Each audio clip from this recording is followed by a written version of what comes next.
Assalamualaikum warahmatullahi wabarakatuh.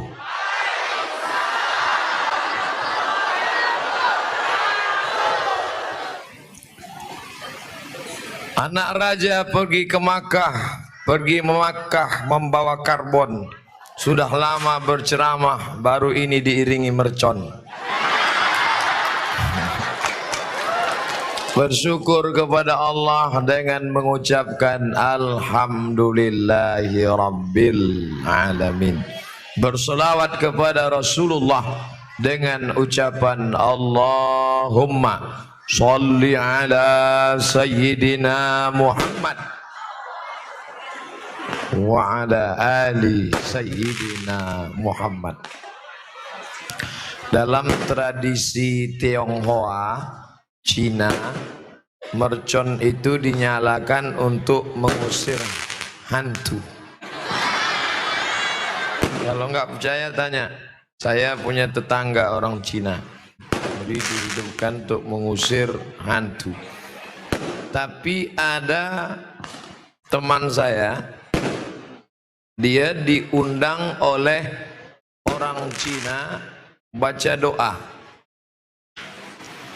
Ustadz, besok datang ke rumah kontrakan saya. Kenapa? Baca doa. Loh, kita kan beda agama. Pokoknya kami udah coba, setannya nggak lari. Ternyata setan sekarang tidak takut sama mercon. Takutnya sama ayat kursi. Oleh sebab itu tema kita malam ini adalah bahagia bersama, hidup bahagia bersama Al-Quran. Untuk apa kita hidup? 3 hari yang lalu saya dapat WA, pesan pendek. Ustadz Somad, boleh nggak berdoa supaya jangan hidup, supaya mati saja, nggak usah ada sorga, gak usah ada neraka. Saya membacanya emosi, lalu saya jawab, kamu cari jembatan, terjun ke bawah, mati saja kamu. Setelah saya balas, lalu saya nyesal. Kok dia nggak balas lagi? Jangan-jangan dia terjun betulan. Padahal sebenarnya jawabannya sudah ada dalam juz 29. Surat yang pertama, surat Al-Mulk. Tabarakalladzi biyadihil mulku wa huwa ala kulli syai'in qadir. Alladzi khalaqal mauta. Allah yang menciptakan mati, wal hayata. Allah yang menciptakan hidup. Untuk apa Allah buat hidup dan mati? Liyabluwakum ayyukum ahsanu amala. Allah buat kita hidup sampai malam ini karena Allah ingin kita beramal. Makanya malam ini semua yang hadir ini insya Allah bernilai amal soleh. Amal soleh, bukan amal somat. Man kharaja fi talabil ilmi, siapa yang keluar rumah dengan niat menuntut ilmu, fahuwa fi sabilillah, maka dia sama seperti orang yang berjihad fi sabilillah di Palestina. Sampai kapan? Hatta yarji'a, sampai dia pulang ke rumah. Ibu-ibu nanti buka catatan amalnya, inna alaikum lahafizin kiraman katibin ya'lamuna ma taf'alun. Bersama ibu bapak ada malaikat mencatat segala amal. Ma yalfizu min qaulin, tidak ada satu kata pun yang keluar dari mulut, illa ladaihi raqibun atid. Nanti sampai masanya buku catatan itu akan diperintahkan Allah baca. Juz 15, Iqra kitabak, baca buku catatan amalmu. Di akhirat kita tidak disuruh baca Quran, yang disuruh baca buku catatan amalmu. Kafa binafsikal yauma alaika hasiba. Saat dibuka buku catatan amalnya, buku catatan amal, malam jam 9, sinetron Korea. Tapi malam ini alhamdulillah buku catatan amal jihad fi sabilillah. Loh, kenapa bisa dapat jihad fi sabilillah? Saya kan nggak pernah perang di Palestina, kan nggak pernah perang melawan Serbia, Slobodan Milosevic, kan tidak pernah perang melawan orang kafir musyrik. Kenapa bisa dapat pahala jihad? Karena engkau di pesantren Al-Qur'aniyah bersama para ulama dan kiai-kiai. Ini yang di belakang saya ini doktor-doktor. Makanya saya tidak menghadap mereka. Kalau saya menghadap mereka, ceramah saya hilang. Yang di belakang saya doktor, yang di depan ini LCMA, lagi cemas menghadapi anak-anak. Bapak-bapak, ibu-ibu yang dimuliakan Allah Subhanahu wa taala. Ada seorang sahabat Nabi musafir dalam satu perjalanan. Di tengah perjalanan ketemu satu kabilah, kampung, rumah.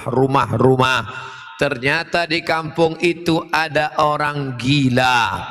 Ada orang gila dan orang kampung ini minta doa.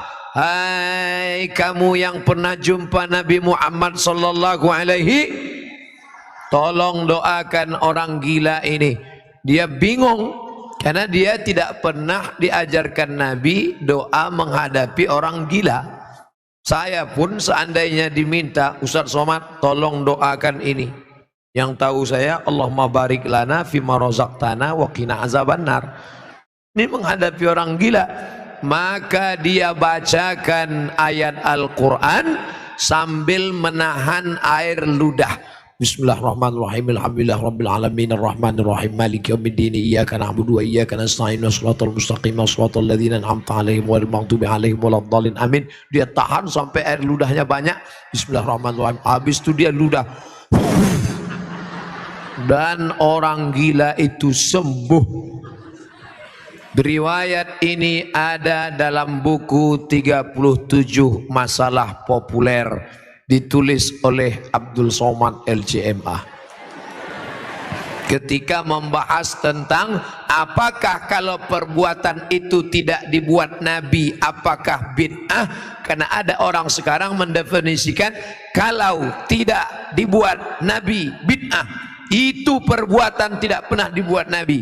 Nabi tidak pernah mengajarkan, ayyuhalladzina amanu, hai orang-orang beriman, kalau kamu ketemu orang gila, bacalah Al-Fatihah banyak-banyak sambil tahan air ludah. Setelah itu, puih. Tapi ternyata gilanya sembuh. Yang menyembuhkan itu siapa? Innama amruhu idza arada syai'an ayyaqula lahu kun. Nanti kalau ketemu orang gila baca. Tapi kita biasanya ketemu orang gila ayatnya udah hilang duluan. Saudaraku yang dimuliakan Allah Subhanahu wa taala. Lalu kemudian kata Abdullah bin Abbas, dibacakan ayat ke air, lalu ditiupkan ke air, maka dimudahkan Allah Subhanahu wa taala barokat bacaan Al-Qur'an. Tapi Abdullah bin Abbas tidak menyebutkan yang dibacakan itu surat apa, ayat apa, terserah. Maka datanglah seorang bapak-bapak, istrinya sedang hamil tua. Lalu kemudian dia tanya sama kiai, Pak Kiai, saya mau bacakan ayat, istri saya mau melahirkan. Baca aja. Ayatnya apa Pak Kiai? Baca aja. Tolong Pak Kiai, saya nggak tahu baca ayat yang mana. Kiai dapat ilham, baca surat ini. Surat apa? Idza zulzilatil ardu zilzalaha. Ketika bumi digoncangkan. Wa akhrajatil ardu asqalaha. Ketika bumi bergoncang, keluarlah isi-isinya. Betul, begitu digoncang, keluar isinya. Berkat kemuliaan Al-Quran ini. Ustaz Somad ini ngawur ini. Yang saya ceritakan ini ada dalam hadis. Yang saya ceritakan ini pendapat sahabat Nabi Abdullah bin Abbas radhiyallahu anhuma. Yang saya ceritakan ini pengalaman para ulama, para kiai, para ustadz, tuan guru. Dan itu dibuktikan dalam Al-Quran nyata. Wa nunazzilu minal Quran, kami turunkan Al-Quran itu sebagai apa? Ma huwa syifa. Apa arti syifa? Obat. Buka kamus bahasa Arab. Dawa, obat. Syifa, obat. Apa beda dawa dengan syifa? Dawa diminum belum tentu sembuh. Bisa sembuh, bisa tidak. Tapi kalau syifa diminum pasti sembuh. Maka Allah mengatakan ma huwa syifa. Quran itu adalah obat yang pasti sembuh. Yang enggak percaya enggak apa-apa. Neraka jahanam masih kosong. Zalikal kitabula raiba fih. Tidak ada keraguan sedikit pun di dalamnya. Ramai kita malam ini. Siapa yang mulia? Laki-laki apa perempuan? Kata perempuan, kami yang mulia. Mana buktinya perempuan lebih mulia? Tempatnya diletakkan di depan pentas. Laki-laki di samping. Kata yang laki-laki, kami lebih mulia karena Nabi mulia. Kata yang perempuan, kami lebih mulia karena Nabi itu dikeluarkan dari rahim seorang perempuan. Tidak ada Nabi kalau tidak ada perempuan. Betul? Kata yang laki-laki, memang betul Nabi itu keluar dari rahim perempuan, tapi bapaknya Nabi tetap laki-laki. Ini kalau gini terus nggak selesai-selesai sampai subuh. Maka solusinya di mana? Di antara kita ini siapa yang paling mulia? Jawabannya tidak usah jauh-jauh, tertulis di dinding. Khairukum man ta'allamal Qur'an wa 'allamahu. Khairukum, yang paling baik di antara kalian, man ta'allamal Qur'an, orang yang belajar Al-Quran, wa 'allamahu, dan orang yang mengajarkan Al-Quran. Itu dia. Apa itu hidup? Ada jawabannya. Siapa yang paling mulia? Ada jawabannya. Dan mereka memang betul-betul mulia di dunia, di akhirat. Kenapa? Karena tertulis di bawah VIP, very important person. Saudara yang dimuliakan Allah Subhanahu wa taala, di atas, di bawah, di samping, di dalam pondok ada terdapat anak-anak yang sedang belajar Al-Quran, dan mereka nanti akan menjadi pengajar Al-Quran. Mereka inilah orang-orang yang mulia. Ibu pun ikut mulia karena ibu pernah mengandung orang-orang yang mulia. Bangkit di akhirat, di atas kepalanya ada tajun mahkota, crown minan nur, dari cahaya. Yang lain kepalanya kosong, nggak ada apa-apa. Yang lain malah gundul kena rontok, kena penyakit tipus. Tapi ibu di atas kepalanya ada mahkota dari cahaya. Ya Allah, kenapa ini perempuan ada mahkota dari cahaya? Karena dia pernah mengandung anak-anak penghafal Quran. Amin. Jangan cuman amin doa, daftarkan anak Anda sebelum tanggal penutupan berikut ini. Sahabat saya jauh-jauh dari Riau naik pesawat 1 jam 40 menit untuk mengantarkan anak belajar sekolah di pesantren Al-Quraniyah. Bisa-bisanya bapak-bapak, ibu-ibu yang tinggal di sekitar sini tidak mengambil manfaat barokah dari Al-Quraniyah. Seperti pepatah mengatakan, ayam mati di lumbung padi.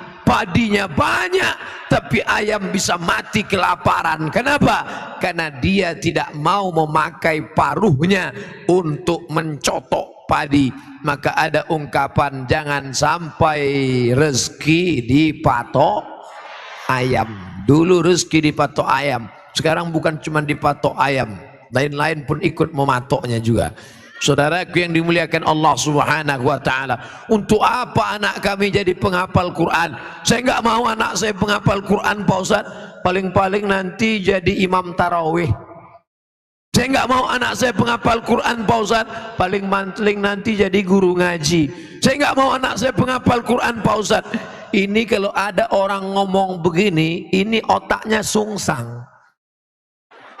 Perlu dibawa ke message, diluruskan isi kepalanya, karena dalam kepalanya itu hanya duit, dunia, duit, dunia. Sengaja Allah ciptakan lambung dengan otak jaraknya 3 jengkal. 1, 2, 3. Ini lambung, ini otak, supaya otakmu jangan cuman mikir lambung. Ada nggak makhluk yang otaknya dekat dengan lambung? Ada, udang. Maka disebut otaknya otak udang. Di situ otaknya, di situ perutnya, di situ taiknya, di situ lambungnya. Dunia kau kejar, akhirat tidak pernah mampir. Tapi kalau akhirat yang kau kejar, dunia akan bersimpuh di bawah tapak kakimu. Betul? Berapa banyak para penghafal Quran yang dimuliakan Allah Subhanahu wa ta'ala. Saya dengan mata kepala saya sendiri melihat orang-orang yang mau menerima calon menantu. Aku nikahkan engkau dengan anakku dengan mahar emas seberat 1 kilogram. Begitu 2 hari kemudian datang debit kolektor, rupanya kredit. Habis kau cari dunia, tinggal. Tapi ada orang yang menerima Al-Quran. Aku nikahkan engkau dengan anakku dengan mahar mengajarkan surat Ar-Rahman tunai. Hari ini menjadi orang yang ternama, dimuliakan. Namanya siapa, Pak Ustaz? Nggak boleh sebut nama, menjaga kode etik jurnalistik. Siapa yang memuliakan? Tu'izzu man tasya', Allah yang memuliakan. Dan kalau Allah mau menjatuhkan, menghinakan, wa tuzillu man tasya. Ustaz Somad, saya nggak mau anak saya jadi ustad, nanti kurus kayak Ustaz Somad. Anakmu hafal Quran bukan berarti selamanya semuanya. Lihat bakatnya kemana. Kira-kira anakmu ini hobinya kemana? Anak saya ini kemana-mana bawa martil, Pak Ustadz. Masukkan fakultas hukum. Nanti dia akan jadi hakim konstitusi. Setuju? Dia yang akan memutuskan perkara-perkara hukum hebat. S1, SH, S2, MH, S3, doktor. Dari mana? Leiden University, Belanda. Kepalanya Belanda, tapi dalam hatinya ada Quran 30 juz. Siap? Siapa bilang tidak bisa? Masukkan pesantren. Di pesantren hafal Quran, bahasa Arab mantap, bahasa Inggris oke. Pulang kampung, Assalamualaikum. Waalaikumsalam. How are you today? Apik tenan. Loh, katanya bisa bahasa Inggris. Bahasa Inggris oke, bahasa Arab mantap, Quran hafal, tapi tetap tidak meninggalkan bahasa daerah, hormat sama orang tua. Bukan berarti dia angkuh dan sombong. Anakmu ini hobinya apa? Dari kecil anak saya kemana-mana bawa jarum suntik, Pak Ustadz. Masukkan fakultas kedokteran. Berarti dia mau jadi dokter spesialis. 2 kemungkinan. Kalau ada anak bapak ibu suka bawa jarum suntik, 2 kemungkinan. Pertama jadi dokter, kedua jadi pecandu narkoba. Tergantung kemana kita mengarahkannya. Ustadz Somad, kalau ada anak Indonesia yang hafal Quran, bawa ke sini, nanti dia dapat beasiswa full free. Itu yang ngomong siapa? Bapak Rektor di Yogyakarta, Universitas Islam Indonesia UII. Saya waktu ceramah ke sana, hafal Quran, bawa ke sini, kami tes, dapat beasiswa. Berapa juz Pak? 30 juz. Kalau yang juz 30 nggak bisa. Nah, nanti anak-anak Bapak Ibu hafal Al-Quran, masuk. Saya ceramah di Solo. Bagaimana? Universitas Negeri UNS. Pernah dengar UNS? Universitas Negeri 11 Maret. Kalau 11 September Twin Tower meledak. 11 Maret Super Semar, surat perintah 11 Maret, Universitas Negeri 11 Maret. Apa kata Bapak Dekan? Saya makan malam dengan Pak Dekan, Ustadz Somad. Universitas 11 Maret bukan sekolah Islam, bukan universitas Islam, tidak bawa-bawa nama Islam, tapi di sana ada 160 anak penghafal Quran diterima beasiswa full. Itulah jihadnya para rektor. Mudah-mudahan rektor-rektor se-Indonesia akan menerima anak-anak kita penghafal Quran. Allahu Akbar. Ustadz Somad, 100 anak hafal Quran kami angkat jadi guru SMP, SMA, SD, TK, MDA. PNS Pak, mohon maaf Ustadz, PNS belum bisa karena kuota terbatas, tapi gajinya full. Duitnya dari mana? APBD. Apa namanya? Honda. Loh, kok bukan Yamaha? Honda, honor daerah. Siapa yang memberi? APBD. APBD dari mana? Punya rakyat. Ini di mana? Kota Jambi. Saya ceramah di Jambi. Apa program keislaman di Jambi? 100 anak penghafal Quran diangkat menjadi guru. Ada yang PNS, ada yang honor daerah, ada yang pegawai kontrak. Maka semangat Islam bangkit. Inilah pemimpin-pemimpin yang mendapatkan syafaat pada hari tidak ada yang bisa menolong. Hai Bapak Gubernur, hai Bapak Bupati, hai para pejabat, ibadahmu bukan baca Yasin, ibadahmu bukan sholat duha, ibadahmu bukan sholat tahajud. Karena siapapun bisa baca Yasin, tahajud, tahlilan, maulidan, yasinan. Ibadahmu adalah angkat martabat, angkat derajat para penghafal Quran. Allahu Akbar. Ustadz Somad, kami sebetulnya mau mengambil APBD untuk para penghafal Quran. Kenapa tidak kamu ambil? Kami nggak bisa. Kenapa tidak bisa? Karena tidak ada payung hukumnya. Yang buat payung hukum siapa? APBD dari daerah bisa diambil oleh bupati, gubernur, wali kota melalui payung hukum bernama Perda, peraturan daerah. Peraturan daerah itu yang buat siapa? DPR. Yang angkat DPR itu siapa? Ibu. Yang angkat DPR itu ibu. Makanya ibu luar biasa. Ini sedang bangkit, namanya gerakan emak-emak. Kenapa Ustadz katakan ibu? Kenapa bukan bapak? Karena bapak disetir oleh ibu. Papa, kalau nggak milih nanti. Saudaraku yang dimuliakan Allah Subhanahu wa Ta'ala, kerumunan malam ini akan berubah menjadi kekuatan. Takbir. Kekuatan apa? Bukan berarti bakar, hancurkan, ratakan. Bukan. Kita negara demokrasi. Demokrasi suara terbanyak, itulah yang menang. Maka orang banyak ini akan memilih wakil-wakil rakyat. Pilihlah orang yang memperjuangkan Al-Quran. Amin. Nanti wakil-wakil rakyat, calon-calon akan datang membawa satu gulung karpet. Ibu-ibu, bapak-bapak, pilih saya. Kalau saya menang, nanti saya kasih karpet. Ini DP-nya. Kalau saya kalah, yang DP ini saya jemput lagi. Pak, jangan bawakan kami karpet. Karpet kami sudah tebal, sudah mantap. Jangan bawakan kami kipas angin. Kipas kami sudah mantap, pakai air lagi. Jangan bawakan kami lampu. Lampu kami mantap sampai ke langit. Tapi buatkan peraturan daerah bahwa anak-anak kami dapat beasiswa, bahwa APBD akan dinaikkan, pondok pesantren dapat bangunan, pondok pesantren dapat bantuan. Nanti bapak mati dimakan cacing tanah. Oh, jangan keras gitulah, nggak sopan.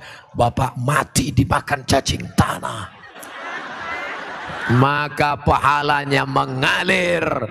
Berapa lama engkau duduk di sana? 5 tahun, 10 tahun. Setelah itu pensiun, stres, depresi, stroke, mati. Tapi ada yang akan tetap kekal abadi. Apa dia? Bantuan-bantuan untuk para penghafal Quran. Mereka baca Quran pagi, petang, siang dan malam. Mengalir pahalanya ke makam-makam para bupati, para gubernur, wali kota, pejabat yang pernah menolong agama Allah. Intan surullah, kalau kau tolong agama Allah, yansurkum, Allah akan menolong kamu. Wa yuthabbit aqdamakum, Allah akan mengokohkan, menegakkan kaki kamu. Pada saat orang tidak bisa berdiri, engkau gagah berdiri menghadap Allah subhanahu wa ta'ala. Amin. Siap memilih wakil-wakil rakyat yang menolong agama Allah? Jangan ada dusta di antara kita. Saudaraku yang dimuliakan Allah subhanahu wa ta'ala, ini nampaknya Ustaz Somad udah mulai ngomong-ngomong politik ini. Tidak. Ustaz Somad tidak pernah ceramahnya sembunyi-sembunyi gerilya di bawah tanah. Abdul Somad ceramah di atas tanah. Apa di bawah tanah? Emang ceramah sama cacing?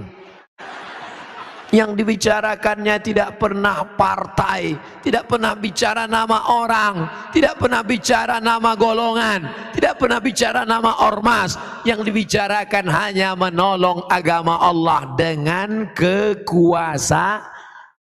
Ustaz Somad hanya ceramah, bacalah Quran, bacalah Quran, bacalah Quran.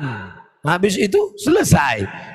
Tapi ada bupati membuat peraturan daerah, pagi-pagi masuk kantor pegawai baca Quran, one day one page.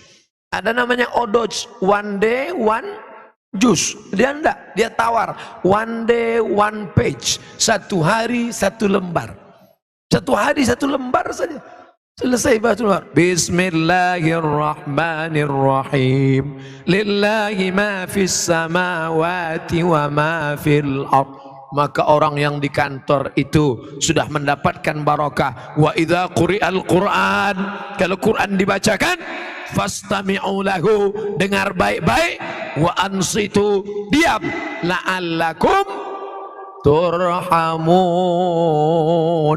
maka mendapat rahmat. Dibacakan Quran di kantor, kantornya mendapat rahmat.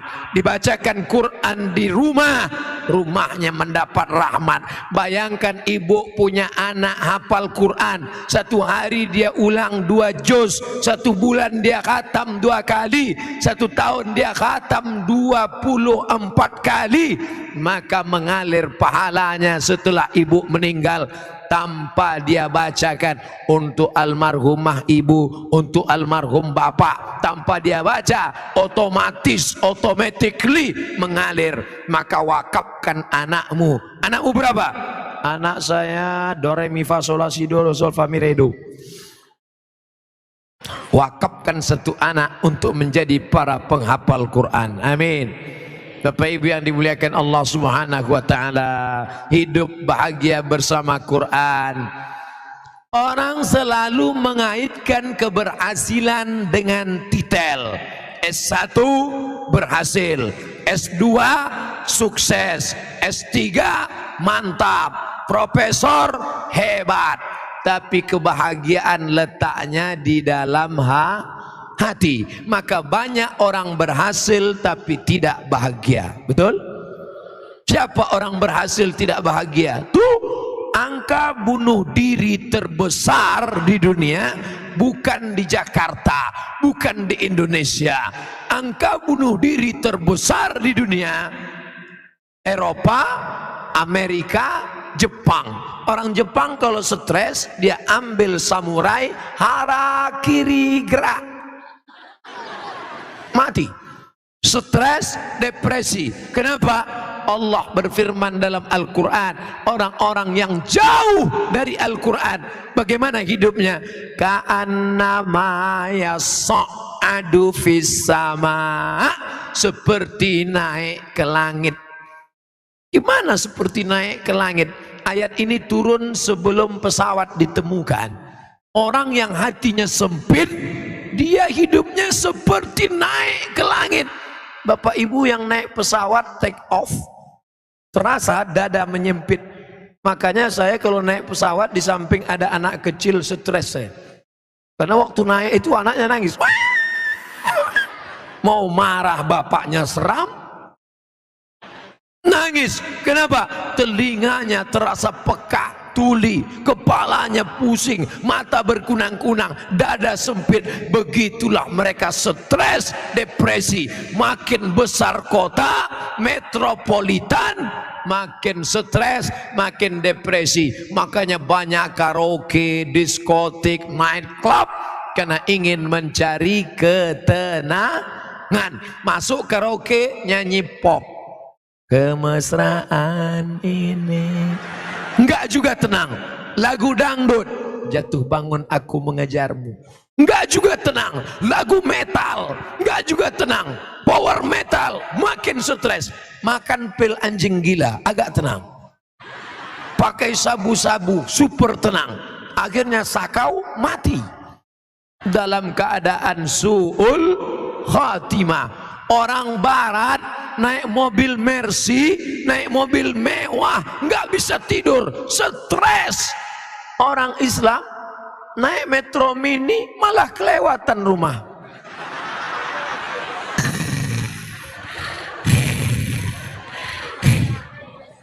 Batinnya tenang. Siapa yang menenangkan batinnya? Ala bidzikrillah, orang yang banyak berzikir mengingat Allah, membaca Al-Quran. Bidzikrillahi tatma'innul qulub, hati menjadi tenang.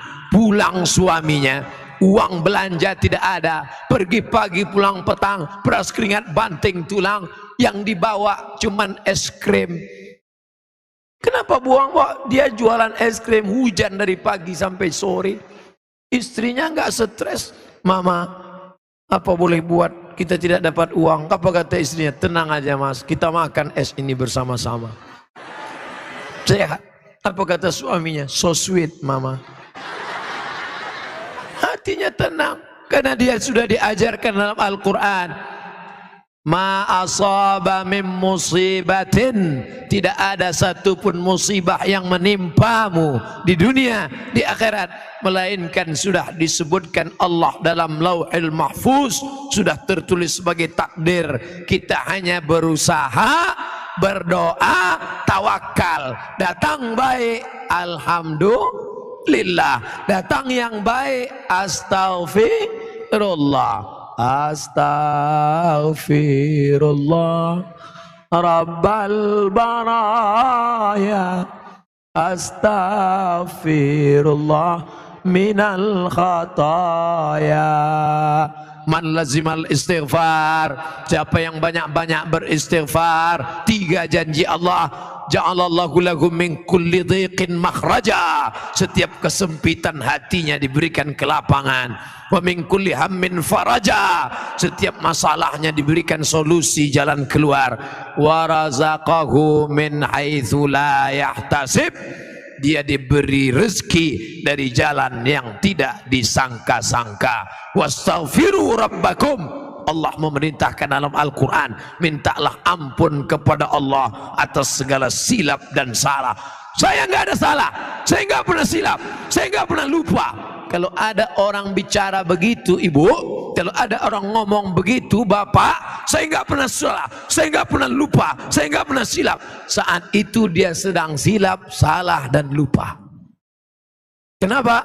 Al-insan, manusia, makanul khata' wan nisyan, manusia tempatnya lupa, silap dan salah. Manusia diambil dari kata nasia. Nasia artinya lupa. Mana contohnya lupa? Buktinya yang saya ceramahkan tadi ingat semua? Enggak, saya aja yang ceramah nggak ingat. Tapi alhamdulillah ada saudara kita dari Jepang yang baik. Dia jajah kita 3,5 tahun, tapi setelah merdeka dia baik. Kita lupa, dia ingatkan kita. Dengan apa dia mengingatkan kita? Dengan dua, Sony dan Panasonic. Direkam, datang lagi keluarga kita, datang dari jauh di sana, dari Korea. Dia juga mengingatkan kita. Siapa namanya? Samsung. Tapi ada yang dekat dari Jawa. Siapa namanya? Oppo. Dia juga sedang mengingatkan kita dengan direkam. Makanya semua HP-HP yang merekam malam ini, insya Allah yang punya HP sama HP-nya masuk surga sekalian. Saudaraku yang dimuliakan Allah, pakailah HP untuk mengingatkan pada Al-Quran. Rekam MP3 30 juz. Maka ketika lupa, pilih surat apa? Surat dengar sebelum tidur malam. Apa yang sering kau dengar, apa yang sering kau pikirkan, itulah yang akan datang nanti waktu sakaratul maut. Ada seorang bapak-bapak di Jakarta. Dia kena penyakit, masuk di ruang ICU. Tertulis di pintu ICU.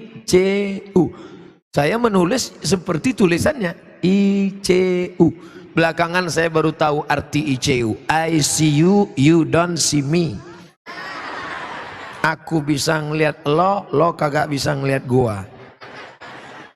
Aku bisa ngelihat kamu gak bisa ngelihat aku, karena matanya terpejam. Suara di situ sepi sunyi, cuman ada tit tit tit tit tit tit. Itu koma namanya. Kalau yang titik panjang, tit.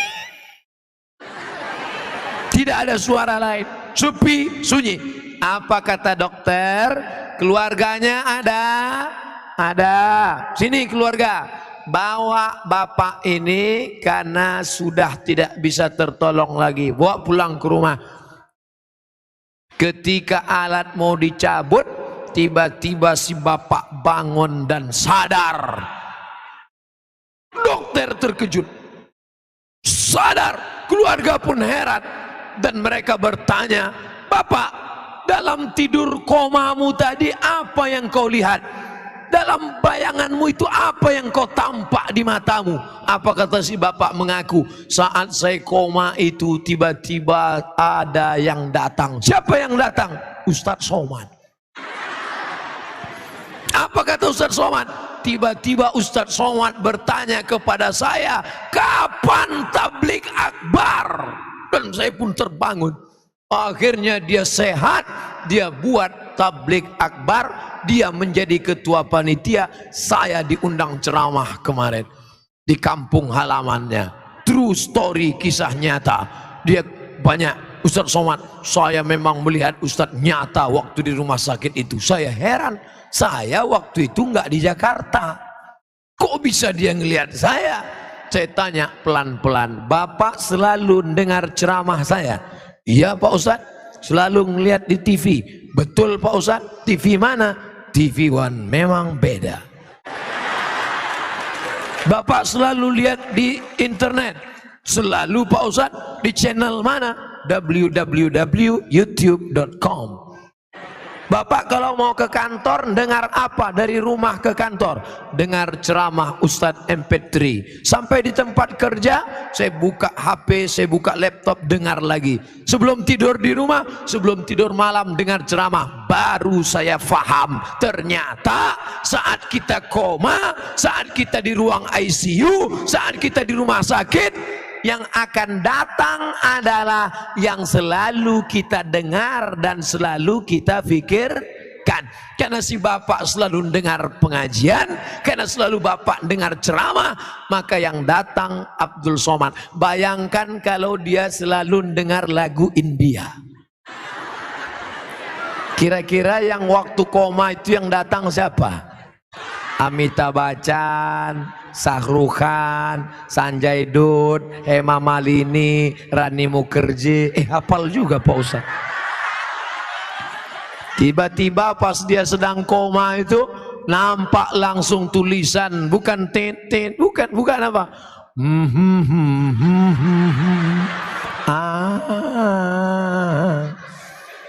Bayangkan ketika ibu sedang koma, tiba-tiba yang datang K-pop, penyanyi Korea. Maka yang selama ini masih dengar lagu dangdut, keong racun, kucing garong, kabing kaci kabigam, coach kotahi, cinta satu malam, stop, robah menjadi suara anak-anak dari pesantren Al-Qur'aniyah. Siap? Nih, mereka yang hafal Quran, nanti, sekarang, nanti malam, terngiang suara ayat-ayat di telinga mereka. Inna sam'a, pendengaran, wal basar, penglihatan, wal fuad, hati, otak dan pikiran. Kullu ulaika kana anhu mas'ula. Semua akan disoal, semua akan ditanya, semua akan dituntut di hadapan Allah Subhanahu wa ta'ala. Sekarang mahar pernikahan melambung. Kamu kenapa belum nikah? Belum ada modal, Pak Ustaz. Kenapa? Calon mertua saya minta emas 1 cuci tangan. Akhirnya anak muda unjuk rasa bawa karton. Turunkan harga mahar, turunkan harga mahar, turunkan harga mahar. Kalau mahar tinggi, maka zina murah. Betul. Kalau anak muda ini yang mau menikah, maharnya dibuat tinggi, maka mereka akan melakukan perbuatan maksiat. Makanya kalau ada anak lajang meminang, tanya dia, kamu mau minang anak saya? Iya. Apa yang kamu bawa? Segenggam cinta dan masa depan. Makan tuh cinta. Tapi begitu ditanya, kamu tamat dari mana, nak? Saya dari pesantren Al-Qur'aniyah. Masuk. Sudah lulus fit and proper test.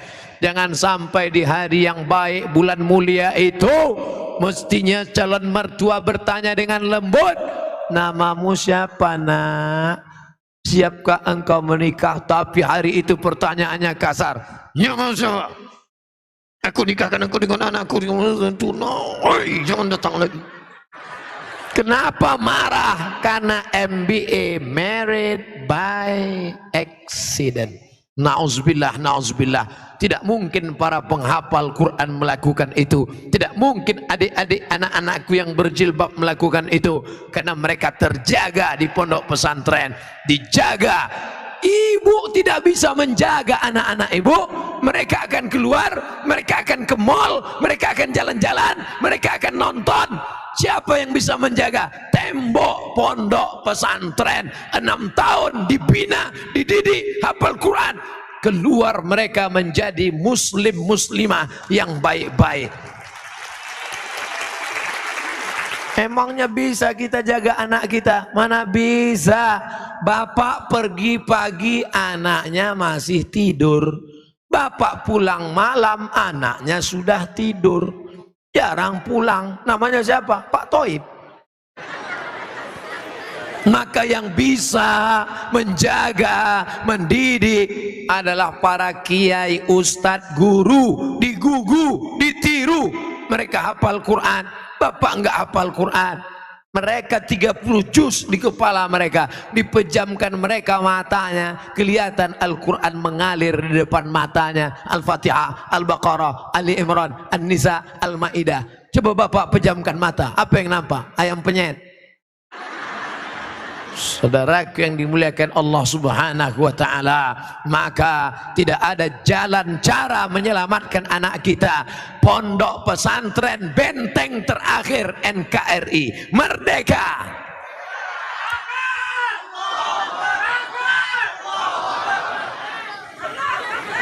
Udah. Kenapa kalau Ustadz Somad ceramah jamaah banyak bertakbir? Takbir itu gunanya untuk ngusir setan. Kalau ada jamaah yang nguap, at-tasa'ub minasyaiton, menguap itu termasuk cara ciri diganggu setan. Makanya kalau nguap disuruh tahan. Nguap tidak boleh mulut dilebarkan seperti kuda Nil. Kenapa mulut tidak boleh dilebarkan? Karena kalau mulut dilebarkan, pernah suatu kejadian terjadi, true story, kisah nyata, di ruang rumah sakit nganga. Kenapa? Engselnya bergeser. Maka disuruh tahan. Idza tasa'aba ahadukum, kalau kamu menguap, falyarudda mastata'a, maka tahan, jangan lebar-lebar. Kalau ada orang nguap waktu pengajian, dua kemungkinan. Pertama diganggu setan, yang kedua cacingan. Alhamdulillah, dari tadi saya tausiah sekiri ke kanan, saya lihat nggak ada yang nguap. Saya biasanya ceramah 60 menit sesuai yang tertulis di botol 600 ml. Tapi kadang-kadang ini saya langgar juga. Kenapa? Kalau saya lihat ada 2-3 orang nguap, saya langsung berhenti. Tapi alhamdulillah tidak ada. Takbir tadi untuk mengusir setan yang sudah mulai menggoda. Datang setan membawa kipas. Nina bobo. Oh, itu setan jadul. Kalau setan yang keren namanya setan milenial. Nah, dia tidak pakai kipas lagi, dia bawakan AC. Jadi Pak Ustadz, setan itu keren-keren juga. Baca buku Isa Daud. Isa Daud wartawan dari Kairo, Mesir. Dia tulis Al-Hiwar Ma'a Jinnil Muslim, dialog dengan jin Islam. Buku itu pernah bestseller di Indonesia, buku terlaris di Indonesia. Begitu saya sampai di Mesir, ternyata bukunya di kaki lima, nggak laku. Membuktikan orang kita suka dengan jin. Nama komunitasnya jin.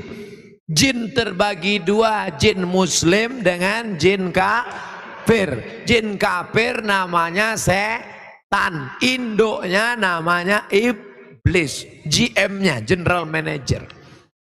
Setan bisa mati, iblis nggak mati-mati sampai hari kiamat. Setan banyak, setan. Iblis cuma satu, tunggal, only you, hanya dia saja. Setan ada namanya jin korin. Jin korin yang ikut waktu kita lahir. Waktu saya lahir, jinnya ikut. Saya ceramah, dia ikut. Nanti kalau saya meninggal dunia, tiba-tiba ada orang DKI Jakarta kerasukan, suaranya mirip seperti suara saya. Assalamualaikum. Kamu siapa? Saya Abdul Somad LCMA. Tapi Ustaz Somad sudah meninggal. Aku rohnya. Itu bukan roh saya, itu jin korin yang nyamar. Kenapa? Karena dia ikut saya kemana-mana. Saya mati, dia masih hidup, nggak mati-mati. Namanya jin korin, ikut kemana-mana. Tapi ada jin yang tidak mengikut manusia. Dia di pinggir jalan, di pohon-pohon kayu. Ini namanya jin non-job. Nggak jelas kerjanya. Kedua-dua jin ini mengganggu penghafal Quran. Selamat dari jin. Kenapa? Waman a'rada an dzikri fa inna lahu ma'isyatan dhanka. Siapa yang lupa mengingat aku, lupa berzikir menyebut aku, maka hidupnya akan sempit. Wa nahsyuruhu yaumal qiyamati a'ma, dan dia kami bangkitkan di akhirat dalam keadaan buta. Orang hafal Quran tidak mungkin lupa, karena kalau lupa berarti dia meninggalkan hafalannya. Makanya di dalam bis, di dalam kereta api, di dalam pesawat, mulut mereka tidak berhenti qomat kamit. Mereka mengulang hafalan. Tapi tidak semua yang mulut qomat kamit itu ngulang hafalan. Karena saya pernah ngelihat orang naik motor di lampu merah, mulutnya qomat kamit. Saya sangka ngulang hafalan, rupanya handphone di samping helm. Iya,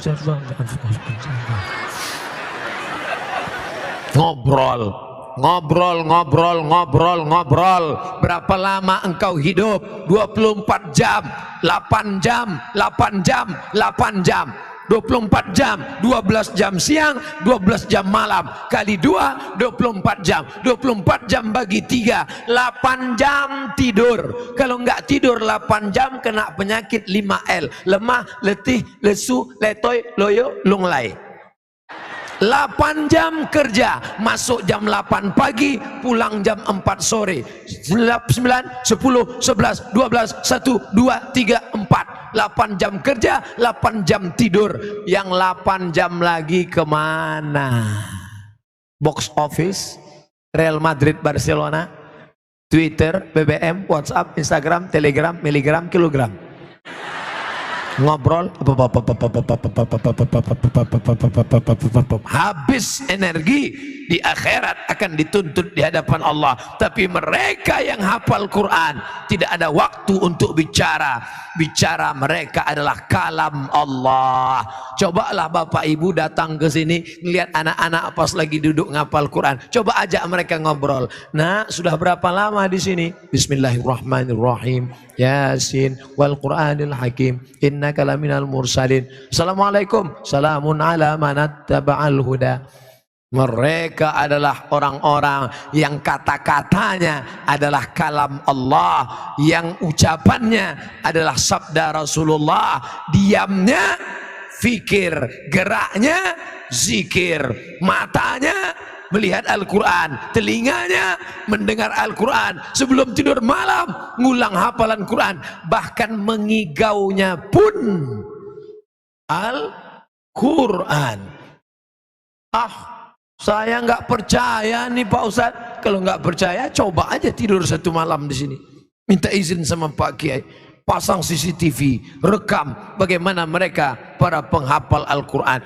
Dan ternyata mereka bukan cuma ngapal Quran, tapi juga mereka dididik entrepreneur, menjadi bisnismen. Saya kalau ceramah di mana-mana itu merek air minum disobek. Karena takut iklan, mengiklankan barang yang bukan punya kita.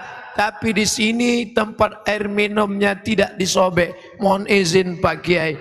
Kenapa tidak disobek? Karena ternyata ada tulisan Arab Al-Qur'aniyah. Ada orang yang kena penyakit ginjal. Di pinggang ini ada sebesar telur angsa yang menyaring darah, yang menyaring sehingga bersih. Kalau sampai gagal ginjal, datang ke pesantren Al-Qur'aniyah, diberi minum air Al-Qur'aniyah, sembuh. Kenapa? Ternyata air yang dibacakan ayat-ayat Al-Quran oleh para penghafal Quran diteliti di Jepang, memunculkan molekul-molekul seperti cahaya terang benderang, mukjizat Al-Quran. Al-Quran mengatakan air itu hidup, sumber kehidupan adalah air. Dibacakan Al-Quran yang hidup kepada air yang hidup, air menjadi hidup, menjadi obat. Terbukti, real, true story, kisah nyata. Siapa yang sakit malam nih minum, tapi jangan yang ini punya Kiai. Makasih Kiai. Saudaraku yang dimuliakan Allah Subhanahu wa Ta'ala, mereka diajar berbisnis di depan itu Al-Quran. Quran Mart. Sekarang kita diajak belanja. Belanjalah ke warung Muslim 212 Mart. Belanjalah ke warung Muslim Kita Mart. Belanjalah ke warung Muslim. Yang punya duit, yang punya modal, buka. Untuk apa? Supaya uang umat Islam kembali kepada umat Islam. Bukan berarti Abdul Somad anti kebinekaan, bukan berarti Abdul Somad benci non muslim. Abdul Somad ingin membangkitkan ekonomi umat. Belanja ke warung Muslim, apa namanya? 212 Mart. Apa namanya? Kita Mart. Ustaz, di tempat kami sudah ada 212 Mart. Buat Kita Mart. Kita Mart sudah ada. Kami minta cari nama dari Ustaz. Buat satu lagi, Somad. Saudaraku yang dimuliakan Allah Subhanahu wa Ta'ala, selesai sholat Jumat sama-sama beli sembako. Ini orang Islam sholatnya di masjid Islam, ke Makkah haji dan umroh Islam, puasa Senin Kamis Islam. tapi ketika belanja kepada orang Islam tidak menolong orang Islam. Siang, jam 1 siang, ikan sudah kering, nawarnya luar biasa. Ini berapa satu tumpuk, Bu? 10.000, 2.000 aja ya. Kamu mau beli atau membunuh?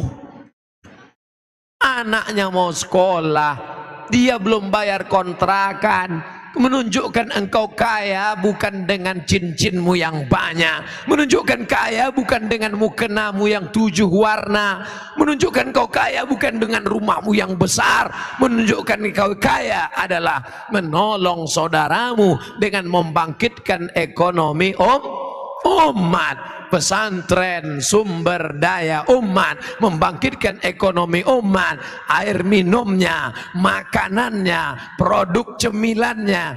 Maka ini ke depan tanggung jawab kita bersama. Al-Quran, lau dha'a minni iqalu ba'iri, kata Abdullah bin Abbas radhiyallahu anhuma, seandainya hilang tali ontaku hilang, aku menemukannya dalam Al-Quran. Tadi saya mulai ceramah jam 9, sekarang jam 10 kurang 15. Saya sudah 45 menit ceramah, di mana-mana 60 menit. 15 menit lagi selesai ceramah. Habis itu kalau ada pertanyaan tulis di kertas, akan saya jawab. Yang bisa saya jawab, yang nggak bisa saya jawab akan saya bawa pulang. Jawabannya saya kirimkan melalui www.youtube.com. Ada juga dalam blog www.somatmoroccoblogspot.com. Ustadz Somad pakai internet ya? Pakai. FB Ustadz apa? Tulis aja di FB Abdul Somad, Abdul Somad, Abdul Somad, Abdul Somad, Abdul Somad, Abdul. Yang mana Pak Ustadz? Banyak sekali. FB yang lain itu hoax, bukan saya. Kemarin dia buat ada ular pakai tanduk, itu bukan punya saya. Mana ada ular pakai tanduk? Jadi FB Ustaz, FB yang punya saya cuman 1 saja, yang followernya 1.200.000. Ustaz pakai Instagram enggak? Ada Instagram. Instagramnya cuman 1 saja. Yang mana Ustaz? Banyak sekali pakai nama Ustaz. Instagram yang followernya 5,5 juta. Sebenarnya cuman saya cuma mau ngasih tahu bahwa followernya banyak, itu aja. 5,5 juta, banyak apa dikit? Belum ada apa-apanya dibandingkan follower penyanyi dangdut. Artinya apa? Masih banyak lagi ke depan. Maka anak-anakku kalian yang menghafal Quran, buat video pendek, lalu kemudian kalian upload di internet. Beli tiang. Harga tiang kamera itu 100.000. Nggak ada uang 100.000 Pak Ustadz. Pergi ke tepi sungai cari bambu, ikat pakai karet. Buat video pendek, hidupkan, ngomong sendiri. Assalamualaikum warahmatullahi wabarakatuh. Walaqad yassarnal Qur'ana lidzikri fahal mim muddakir. Saudaraku dimanapun berada, Allah mudahkan Al-Quran. Mengapa engkau tidak juga mau menghafal Quran? Hafallah. Kami di pesantren Al-Quraniyah menghafal Quran pagi, petang, dan siang dan malam. Like and share. Latihan ngomong bicara. Yang bisa ngomong, ngomong. Saya kalau ngomong nggak lancar Pak Ustadz. Ngomong saya gagap Pak Ustadz. Pernah saya coba pasang assalamualaikum. Saya ngomong nggak bisa Pak Ustadz. Oke, kamu nggak usah ngomong, tapi tulisanmu buat. Serba-serbi menghafal Al-Quran. Saudaraku, ketika aku menghafal Al-Quran dulu, buatkan novel suka duka di pesantren Al-Quran. Nanti tiba-tiba difilmkan. Macam kakak kelas kami, Ustadz Habibur Rahman El-Shirazi, pulang dari Kairo, dia tidak ceramah, ceramahnya mantap, tausiahnya oke, tapi dia juga menulis, karyanya luar biasa. Apa namanya? Ketika Cinta Bertasbih. Apa namanya? Di Bawah Mihrab Cinta. Apa namanya? Ayat-ayat cinta. Nah, kalian buat juga. Ketika Cinta Bertasbih, sudah. Lalu kita kira cocoknya apa ya? Ketika Cinta Berkulhu. Saudara yang dimuliakan Allah Subhanahu wa taala, maka dakwah ini bisa dengan pesantren, bisa dengan ceramah, bisa dengan menulis, bisa dengan TV. Tapi zaman sekarang kalau nulis buku orang daya bacanya lemah, orang baca malas, tapi nonton suka. Maka kalau kalian buat video-video pendek, itu amat sangat berarti dan bermakna, ditonton oleh seluruh orang. Malam ini Ustadz Somad ceramah di Al-Qur'aniyah, yang hadir terbatas karena keterbatasan waktu dan tempat. Tapi begitu rekaman ini nanti diupload di internet, ditonton orang, viewernya menonton juta orang, maka mengalir pahalanya kepada yang punya acara, kepada yang merekam, kepada anak-anak, kepada bapak ibu sekalian. Itulah yang disebut dengan amal jariah. Ibu rajin baca Yasin. Ibu-ibu masih baca Yasin? Hari apa? Hari Kamis, hari Jumat sore. Baca Yasin bagus. Baca Yasin bagus. Tapi seumur hidup baca Yasin kurang bagus. Baca Yasin bagus. Baca Yasin saat pindah rumah baru bagus. Baca Yasin saat mobil baru bagus. Baca Yasin saat bini baru, ibu marah. Kenapa mesti baca Yasin Pak Ustadz? La tuqra'u fi amrin asirin. Kalau surat Yasin dibacakan pada perkara yang sulit, sulit punya anak, sulit sakaratul maut, sulit mendapat pelajaran. La tuqra'u fi amrin asirin. Kalau dibacakan pada perkara yang sulit, illa yassarahullah, Allah memudahkan urusannya. Amin. Maka kalau ibu bapak sulit urusan, baca surat Yasin. Selesai baca surat Yasin, Allahumma inni as'aluka bihaqqi surat Yasin. Aku memohon kepada engkau ya Allah berkat kemuliaan surat Yasin, mudahkanlah segala urusanku. Jangan sebutkan hajatnya nanti didengar teman sebelah. Kamu tadi apa? Mau tahu aja. Nah, tapi bacanya dari awal sampai ujung. Ini sekarang banyak orang baca Yasin ujung-ujungnya aja. Turja'un fayakun. Ibu-ibu, sore ini kita enggak lagi baca Yasin dari awal sampai ujung sama-sama. Mari kita baca, perbaiki bacaan. Kita udah undang salah satu ustadz dari pesantren Al-Qur'aniyah untuk betulin bacaan kita. Sore ini kita bacanya 5 ayat ya. Ibu dulu 5 ayat, Bu. A'udzubillahi minasyaitonirrajim. Bismillahirrahmanirrahim. Yasin wal Qur'anil Hakim innaka laminal mursalin ala siratim mustaqim tanzilal azizir rahim. Dah 5 ayat. Ibu berikutnya 5 ayat, Bu. Nah, itu tanda-tanda tuh. Jangan langsung diejek. Nggak pandai baca kan? Nggak bisa kan? Jangan. Hari gini masih mau ikut yasinan, alhamdulillah. Jangan salahkan dia. Mungkin dia belum bisa betulkan bacaannya. Besok sediakan guru mengaji khusus untuk ibu. Kalau yang malu sama-sama, panggil guru ngaji. Adik kan sudah sebaya anak-anak saya. Nanti ajarin ibu ya. Tapi ibu malu yang lain. Bisa enggak 4 mata ngajinya? Jangankan 4, 3 aja bisa baca. Mereka hafal, pejam mata mereka bisa dengar. Adik-adik anak-anak kita, untuk apa malu? Untuk apa segan? Man lam yadhuq dhullat ta'allumi sa'atan, siapa yang tidak merasakan sakitnya menuntut ilmu walau sesaat, walau sejenak, walau sebentar, tajarra'a dhullal jahli tula hayatihi, maka seumur hidup dia akan merasakan kejahilan.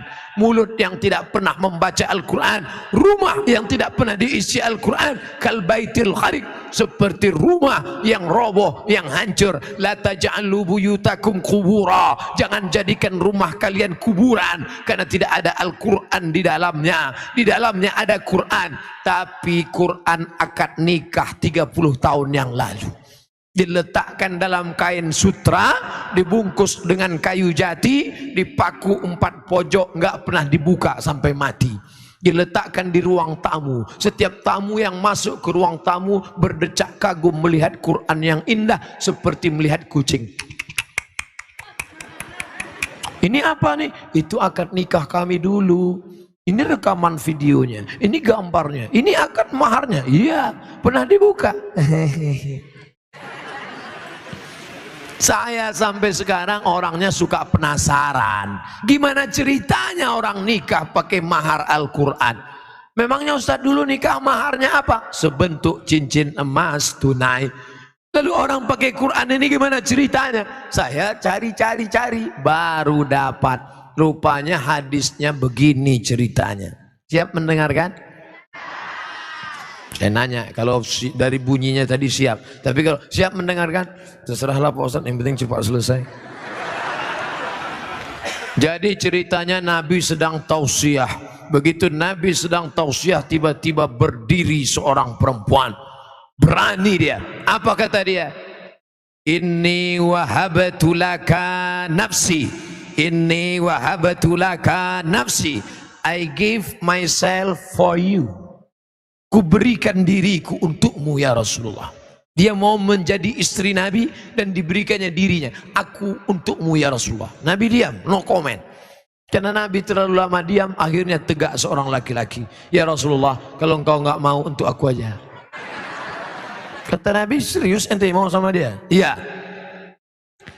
Iltamis walau khataman min hadidin. Pulang ke rumah, cari cincin besi. Cincin besi untuk mahar. Mau dinikahkan Nabi, cari cincin besi, nanti kunikahkan kau dengan dia. Pulang dia ke rumah, dia cari cincin, gak ada. Gak ada ya Rasulullah. Ini orang miskin tapi nekatnya luar biasa. Kalau gitu cari kain. Cari kain. Dia cari kain, dia bawa. Ada kain satu ya Rasulullah. Kain siapa? Kain saya. Untuk jadi mahar. Iya. Nanti dipakai istrimu. Iya. Kalau istrimu pakai kain, lalu kau pakai apa? Akhirnya dia diam, malu, dia pulang. Ketika dia mau pulang dipanggil Nabi. Ta'al, come here. Kenes dulu. Sini sebentar. Lalu dia pun datang kepada Nabi. Nabi bertanya, hal ma'aka minal Quran? Apakah engkau ada hafalan Al-Quran? Dia menjawab, suratu kada wa suratu kada wa suratu kada wa suratu kada. Saya hafal surat ini, surat ini, surat ini. Rupanya dia tidak hafal Quran semuanya. Hanya beberapa surat. Maka langsung dinikahkan Nabi. Zawwajtukaha bima ma'aka minal Quran. Aku nikahkan engkau dengan dia dengan mahar mengajarkan Al-Qur'an. Tapi bukan berarti yang kemarin nikah dengan Al-Quran lalu nikahnya bermasalah. Tidak. Jangan nanti pulang dari sini si bapak ngomong, mama sini sebentar, ternyata nikah kita bermasalah. Jadi maksud papa mau ngulang sekali lagi. Bukan itu maksudnya. Nikah yang kemarin sudah sah, tapi Quran yang kemarin tolong pulang dari sini buka, baca. Syukur-syukur langsung, jangan nunggu besok malam ini. Betapa bahagianya ketika ada di antara bapak pulang malam ini, tidur cepat, setelah itu nanti dia bangun jam 2, jam 3, dia ambil air, dia percikkan ke wajah istrinya untuk ngajar Quran tahajud malam. Bangun! Itu kalau nikahnya udah 20 tahun. Tapi kalau nikahnya yang kemarin baru pengantin baru, wake up my darling, wake up my honey. Mereka pun tahajud, usolli sunnatat tahajud raka'ataini imaman lillahi ta'ala. Allahu akbar. Bismillahirrahmanirrahim. Amma yatasaalun 'anil naba'il 'azim alladzi hum fihi mukhtalifun. Maka mendengarlah anak menantu, mendengarlah sahabat, mereka mengambil iktibar pelajaran. Inilah yang akan kekal abadi. Kau belikan emas, kau belikan mobil, kau belikan rumah, tinggal, tapi Al-Quran yang kau ajarkan ajarkan kepada istrimu, ajarkan kepada anakmu. Kalau engkau tidak bisa mengajar, panggil guru ngaji ke rumah. Engkau juga tidak bisa, kau bawa ke majelis-majelis ilmu. Alhamdulillah, ibu-ibu yang hadir pengajian malam ini pastilah suaminya laki-laki yang soleh-soleh. Karena kalau suaminya Fir'aun nggak mungkin ngizinkan istri pengajian. Papa, aku mau pengajian. Jangan, di rumah aja, kita nonton TV. Tapi itu ada Ustadz Somad. Jangan, itu Ustadz sesat. Tapi alhamdulillah suaminya baik. Papa, mama mau ngaji sebentar ya, pergi sana. Papa nggak ikut, papa mau main gaple. Mudah-mudahan yang belum baik diberikan Allah hidayah. Tidak ada gunanya kita berlama-lama begini, Pak. Kita akan tua, kita akan mati. Maka mungkin ustadz yang menceramahi dia nggak menyentuh hatinya. Tapi ketika ibu yang berbicara pagi, petang, siang, malam, pagi, petang, siang, malam, lama-lama dia muak, akhirnya dia sholat. Ayyahdiyallahu bika rajulan wahidan. Satu orang dapat hidayah karena mulut ibu. Satu orang yang jadi sholat karena ibu. Satu orang yang sebelumnya suka pakai celana pendek. Orang bule, orang barat pakai celana pendek. Orang kita pakai celana pendek, lututnya hitam, kudisan. Tapi setelah menikah dengan ibu, dia berubah jadi celana panjang, auratnya terjaga, rajin baca Quran. Ibu tidak LCMA, ibu tidak doktor, ibu bukan orang hebat, tapi ibu lebih mulia daripada ustadz yang menyampaikan tabligh akbar. Karena Ustadz Abdul Somad malam ini menceramahi orang baik-baik. Ini yang di depan saya ini baik-baik semua kan? Ibunya sudah baik, anak-anaknya hafal Quran, tapi ada orang yang mengajak manusia dari jalan setan ke jalan Allah, dari jalan judi kepada jalan baik, daripada jalan yang penuh maksiat kepada jalan ketaatan. Mereka itulah yang sebenarnya da'i ilallah, mengajak orang ke jalan Allah. Ud'u ila sabili rabbik, ajak orang ke jalan Allah. Tapi yang namanya pondok pesantren, lembaga pendidikan, itu semuanya perlu ada yang namanya tanah.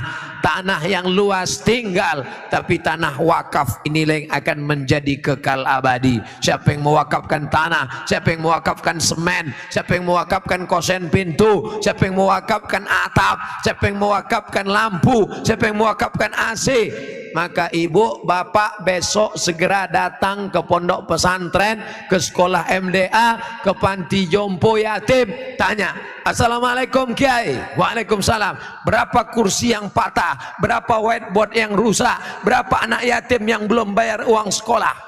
Bapak mau bantu? Enggak, mau nanya aja. Kau simpan uang itu, uang zakat simpan, uang wakaf simpan, uang infak simpan, uang sodakoh simpan, tidak dibagikan. Ingat, dia akan keluar dengan caranya sendiri. Betul? Tidak mau sedekah, tidak mau zakat, masukkan ATM, masukkan ke bank, masukkan rekening, simpan. Suatu hari keluar dari ATM, begitu keluar ada orang menepuk bahu dari belakang. Tatap mata saya, tatap mata saya. Berapa nomor PIN? Akhirnya dikurasnya habis, mampus. Kemarin diajak sodakoh nggak mau, diajak zakat nggak mau, diajak wakaf nggak mau. Hilang nomor rekening semua, rasakan. Saudaraku yang dimuliakan Allah Subhanahu wa ta'ala, uang 100 juta disimpan. Kalau 100 juta berarti zakatnya 2,5%, 2,5 juta. 100 juta zakatnya 2,5 juta, dikeluarkan setiap tahun. Bayarlah zakat, bayarlah zakat. Nggak mau bayar zakat, nggak apa-apa. Ustadz Somad nggak akan ngontrol, kiai nggak akan tahu. Tapi ada yang maha tahu, dia la ta'khudhuhu sinatun wala naum. Allah Maha tahu. Silakan engkau tidak berzakat. Sampai akhirnya suatu hari lutut terasa sakit, dipijat makin sakit, ditusuk pakai akupunktur jarum sakit, gak mempan pakai jarum, pakai paku payung makin sakit. Akhirnya dibawa ke Singapura, rumah sakit, diperiksa. Datang dokter Cina bawa martil kecil. Ayah lapuk lah lama pakai. Ternyata tulang keropos, osteoporosis, lapuk. Jadi gimana nih lutut saya? Tenang, jangan takut, kita ganti lutut baru lah. Berapa harganya kok? Satu lutut 40 juta, sebelah kanan 40, ongkos pasang 20. Pas 100. Duit hantu dimakan setan.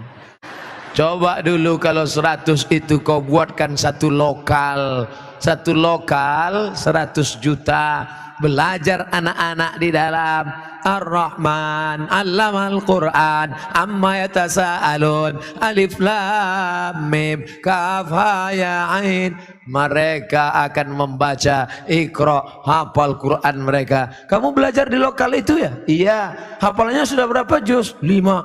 Masih kecil sudah 5 juz. Iqra 5 Pak. Mengalir pahalanya saudaraku. Inilah amal jariah. Ibu yang rajin baca Yasin, baca Yasin, baca Yasin, baca Yasin, ninggal. Apa masih bisa baca Yasin? Kalau ada ibu sudah ninggal baca Yasin, saya pas ngelayat baca Yasin, saya kabur. Bapak yang rajin sholat duha, sholat duha, sholat duha, begitu meninggal dunia jam 9 pagi berdiri sholat duha, kami kabur semuanya. Artinya apa? Idza matal insan, hadis riwayat Muslim, kalau manusia mati inqata'a, amalnya putus. Tapi ada yang tidak putus. Mana amal yang tidak putus? Nih gedung yang dibangun, nih tanah yang diwakafkan, tuh atap. Maka siapa yang membangun, siapa yang berinfak, siapa yang bersedekah, mengalir sampai hari kiamat. Madamatis samawati wal ard. Alumni berangkat ke Al-Azhar Kairo. Tadi salah satu alumni datang ke hotel menemui saya. Ustadz Somad, saya lulus ke Al-Azhar Kairo. Alhamdulillah. Ustadz Somad berangkat ke Mesir 1998. Sekarang tahun 2018, 20 tahun yang lalu. Kebetulan kami kemarin reuni 20 tahun gak ketemu teman-teman. Pertanyaannya, anak ente berapa? 30 tahun gak ketemu, pertanyaannya sudah mulai berubah. Ente penyakit apa? Bawah asam urat, tengah jantung koroner, atas kanker otak. Penyakit 40 tahun nggak temu, pertanyaannya sudah mulai berubah. Makam Somad di mana?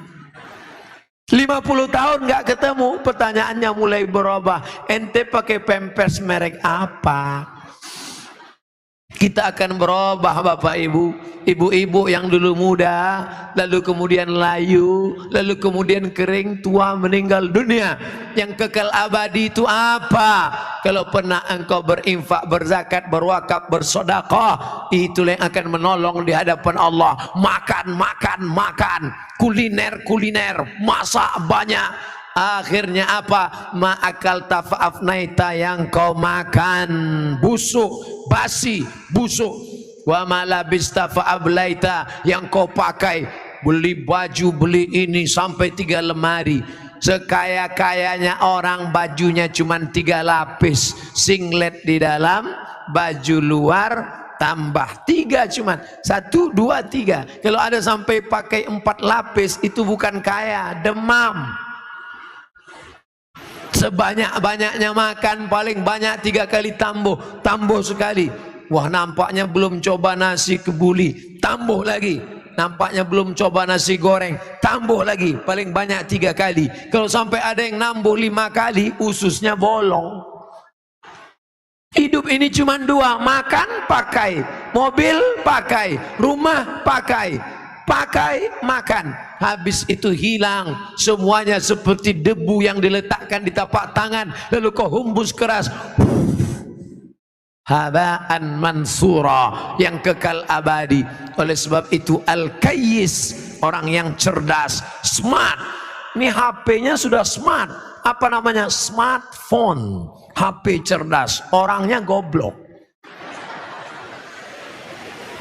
Orangnya mesti cerdas. Orang yang cerdas bukan yang IP-nya 4. Orang yang cerdas bukan titelnya banyak.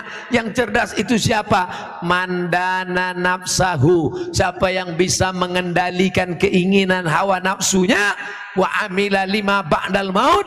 Dan dia kalau beramal memikirkan sesudah mati. Kau bangun rumah besar, ibu yang suka buat rumah besar, mewah. Begitu rumahnya selesai, ibu sakit jantung, mati, diganti bini baru. Ustadz kalau ngomong gak enak terus ya. Setiap cerita pasti yang meninggal perempuan. Oke, kalau gitu kita balik. Sekarang bapak yang meninggal. Bapak punya rumah besar, megah, mewah, cantik.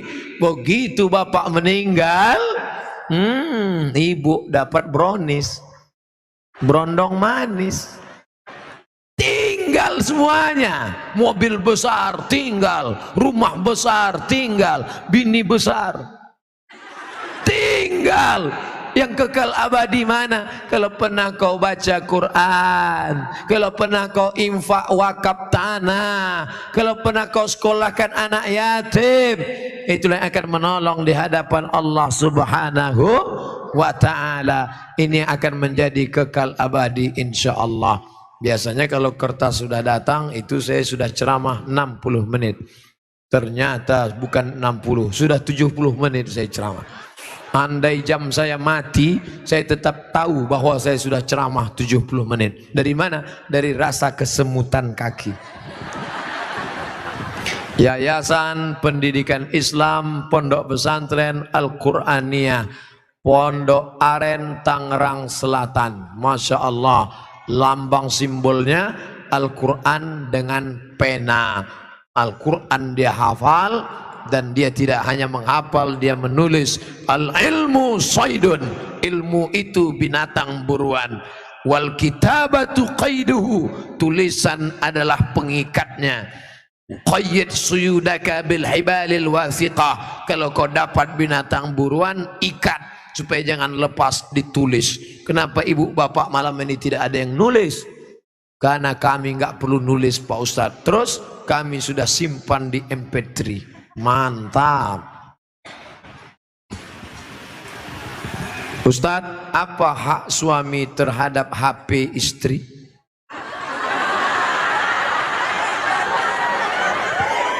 Karena banyak pertengkaran gara-gara HP.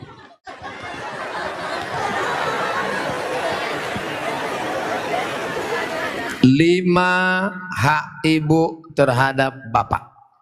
Catat, ingat baik-baik. Pertama, makan. Ibu tadi sudah dikasih makan. Yang kedua, pakaian. Ibu sudah dikasih pakaian. Karena sekarang banyak perempuan yang tidak diberi pakaian oleh suaminya. Tinggi istrinya 175, tapi dikasih kain cuma 50 cm. Kurang kain. Kadang belum selesai di tempat tukang jahit sudah dia ambil. Kadang kainnya panjang, resleting belum dipasang. Pas jalan kelihatan. Ustadz kok tahu? Saya ngelihat. Ibu sudah dikasih makan, ibu sudah dikasih pakaian, ibu diberikan tempat tinggal yang layak menurut kemampuan masing-masing. Sudah? Keempat, ibu mesti diberi pendidikan. Yang ngajar ibu ngaji, bapak. Yang ngajar ibu sholat, bapak. Yang ngajar ibu akhlak, bapak. Bapak adalah guru di rumah. Dan yang kelima adalah perhatian. Maka ibu selalu diperhatikan. Dari mulai jilbabnya, dari mulai pakaiannya, termasuklah HP ibu diperhatikannya juga. Kok dari tadi sini Ustadz Somad, suatu ketika istri saya pergi kerja, dan saya masuknya siang. Tiba-tiba HP-nya berdering. Saya cek, rupanya mantan. Dia cari lagi di FB dan mereka sudah jalan-jalan, Pak Ustadz. Hati saya selalu galau tiap hari. Jangan-jangan dia sudah buat ini, jangan-jangan dia sudah jalan ini, jangan-jangan sudah. Bayangkan menderitanya seorang laki-laki gara-gara HP istri yang sudah macam-macam. Gara-gara apa itu? Facebook, Twitter, BBM, WhatsApp, Instagram. Oleh sebab itu jaga ini masalah HP ini, jaga baik-baik. Ah, ini Ustaz Somad nggak enak. Selalunya HP perempuan aja. Oke, sekarang kita balik. Bagaimana dengan HP bapak-bapak yang lebih banyak perhatiannya ke HP, yang kata-katanya merayu, menggoda? Oleh sebab itu ini mesti dijaga. Kalau tidak, duduk bersama bapak sama ibu, duduk, HP-nya buat baliho besar-besar, judulnya mau dibawa kemana hubungan ini, atau buat besar-besar, jangan ada HP di antara kita. Saya mau nanya Pak Ustadz,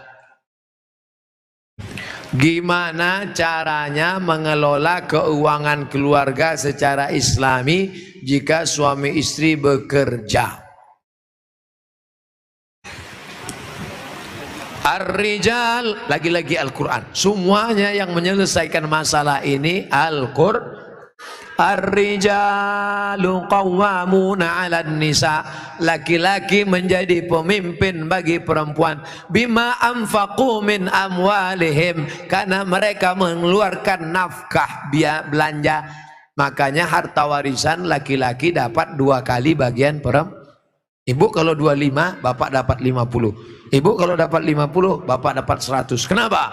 Karena yang menanggung biaya pernikahan mahar bapak, yang menanggung sekolah anak bapak. Sekarang ibu memang anak orang kaya, punya ruko 2, rumah batu jendela kaca, punya bapak yang sudah sakit asma 2 hari lagi meninggal. Kaya.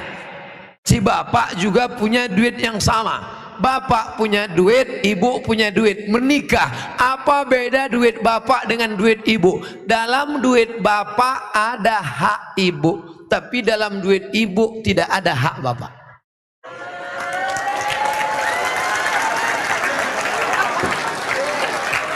Dalam uang bapak ada kewajiban nafkah untuk ibu, dalam duit ibu tidak ada. Tapi karena ibu cinta mati, maka ibu berkata, "Mas, aku tahu engkau kere, miskin, susah melarat, tapi aku sudah terlanjur cinta padamu. Jangankan uang ini, nyawaku pun kuberikan. Ambillah semuanya, dengan syarat jangan kau nikah lagi." Nah, sudah jelas batasannya. Jadi kalau ada ibu punya kontrakan, PNS, pegawai, punya gaji, ibu tetap ngomong ke suami, "Mas, aku mau kirim uang ini ke anak yatim, mau biaya anak pesantren, mau kasih wakaf beras 1 karung." Tapi ibu ngomong ke bapak itu bukan minta izin, karena uang itu memang punya ibu. Ibu ngomong sebagai adab, sopan santun, tata krama, budi bahasa. Jadi bapak jangan kegeeran, dan ibu jangan kurang ajar. "Mas, ini uangku, ini kos-kosanku, ini rumahku, terserah aku. Kamu mau ikut ya, kalau enggak lebih dari kamu bisa aku dapatkan." Jangan, luka hatinya. Galah patah boleh disambung, kaca retak boleh direkat, hati yang sakit kemana obat akan dicari. Nah, oleh sebab itu maka jaga. Saya sudah mengeluarkan untuk biaya keluarga sebagian, sedangkan sebagiannya saya ingin membantu saudara yang kurang mampu. Tapi kadang saya suka berbohong jika untuk membantu keluarga yang memang butuh bantuan. Ini yang nulis pertanyaan bapak apa ibu? Kalau bapak sudah berikan yang 5, makan sudah, pakaian sudah, tempat tinggal sudah, pendidikan sudah, perhatian sudah, sesuai dengan urf. wa ashiruhunna bil ma'ruf, berilah mereka pergaulan urf. Urf itu seperti layaknya, kira-kira layaknya standar orang daerah Pondok Aren itu perempuan diberi berapa, tidak terlalu kaya, tidak terlalu miskin, yang sedang-sedang, kira-kira diberi berapa, standarnya misalnya 3 juta 5 juta dia beri, maka sisanya itu terserah dia untuk yang lain, maka dia sudah menunaikan kewajiban. Urf, pengambilan hukum ada 10, Quran, hadis, ijma', qiyas, syar'u man qablana, saddu zara'i, qaulu sahabi, istihsan, istisab, urf. Urf, tradisi, kebiasaan. Berapa yang layaknya untuk daerah Pondok Aren? Semoga Ustaz selalu dilindungi Allah. Amin. Bagaimana antum menyikapi beda mazhab? Khilafiyah, firqah. Bagaimana dengan ayat Allah, wa'tasimu bihablillahi jami'a, wa'tasimu, bersatulah, bihablillah, dengan tali Allah. Yang dimaksud tali Allah itu Islam, Al-Quran dan Sunnah.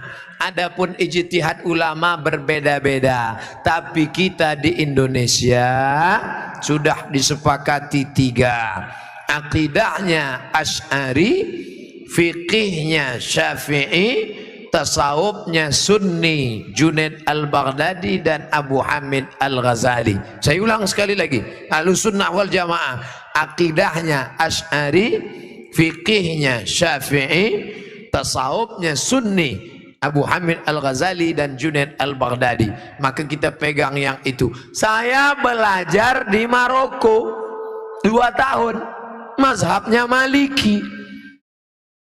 Maliki Ahlussunnah, pertama Hanafi, nomor 2 Maliki, nomor 3 Syafi'i, nomor 4 Hambali. Keempat-empatnya Ahlussunnah. Tapi ketika saya pulang kampung, saya tidak bawa mazhab Maliki.